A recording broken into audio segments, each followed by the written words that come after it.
আল্লাহর হাবিবের রওজা শরীফ দেখে আমি সহ্য করতে পারি না রে আবু বকর, বিদায় দাও, আমি চলে যাব।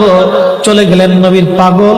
সিরিয়ার দামেস্কে যাওয়ার পরে কিছুদিন পরে নবীজি স্বপ্ন দেখায়, কিরে বেলাল, এটা কেমন জুলুম, কতদিন হলো তোমার কণ্ঠের আজান শুনি না। বেলাল রে, তোর কি মন চায় না আমি নবীর জিয়ারতে আসতে? বেলাল আয়, আমি নবীর জিয়ারতে আয় রে বেলাল আয়, কতদিন হলো তোমার কণ্ঠের আজান শুনি না।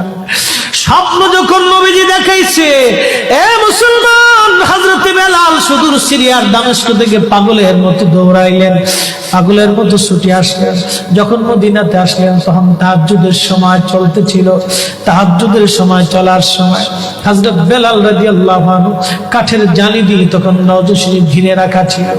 ওই জালির পাশে বসে বসে জালির সঙ্গে মাথা ঠেকাইয়া নবীর পাগল বসে বসে গুনগুন গুনগুন করে কাঁদে আর বলে, হুজুর, আপনি আসতে বলেছিলেন, গোলাম এসে হাজির হয়েছে।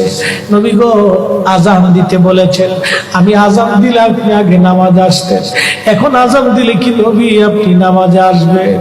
হুজুর, এখন আজান দিলে কি আপনি নবী নামাজে আসবেন?